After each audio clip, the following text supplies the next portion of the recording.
Ramazan yoldaş bir de yaz. Burada bunların 0.5 kurmuş. Yazları çizdiniz, cam giydirme yapacaksınız, sözde verdiniz, örnek yapmadınız ama ya şu bir sene geçmeden duvarlar kabardı falan etti.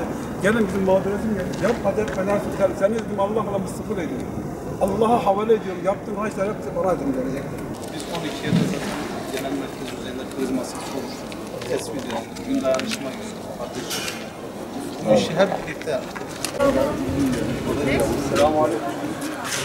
Cümleten geçmiş olsun. Sağ olun. Kartınızı verir misiniz? O ne kartıymış? Maddi, manevi, resmi.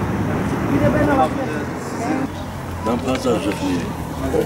6 tane cenazem var. Bunlar da yeğenim kaçmışlar gelmişler. Tamam.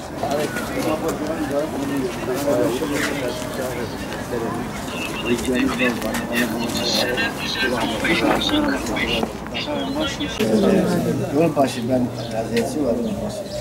Şu numarayı al. Tamam. Olabilir senin olmaz, başkasının olur. Tabii. Kim mağdursa. Vallahi şöyle ya. Rahatlıkla yapıyor. Rahatsız olmayın. Rahatsız olmayın. Estağfurullah hiç rahatsız olmayın. Geçmiş olsun. İnşallah can anlamında bir kaybınız yok. Yok, kaygımız yok. Sana getirdim. Öyle mi? Allah yapsın. Bir yaramazlık yok senin de. Allah. Canımız. Ne yapalım? Gün dayanışma günü, yardımlaşma günü. Herkes elinden ne gelirse yapacak. Gücümüz yetecek alır. Görüntü nedir?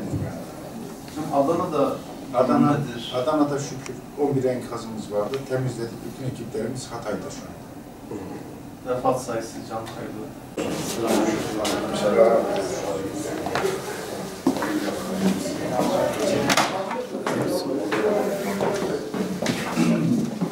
Hocam bak şimdi bir sürü ihtiyacı olan. Bölgesinden gelenler var mı? Var tabii işte Hatay'dan geliyor. Benim çadırım var 3 tane. Hatay'dan gelen var. Evet, Maraş'tan gelen bir aile var.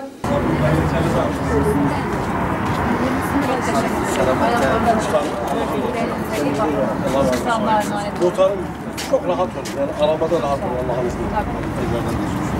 Allah'ın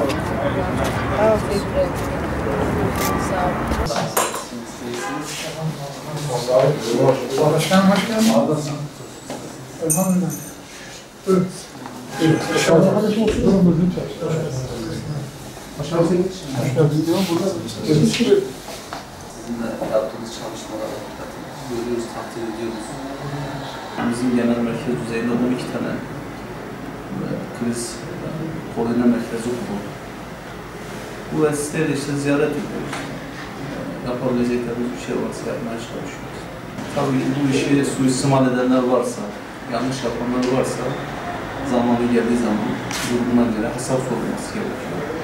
bizim gönlümüzden geçen tüm siyasi partiler, devletin, STK'lar, milletle beraber el ele, omuz omuza, yürek yüreğe bu acıyı atlatacak bir tavır tarzı içerisinde ve işbirliği içerisinde olmamız lazım.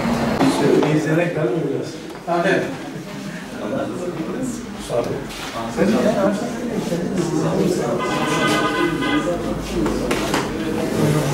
Çok sağ olun.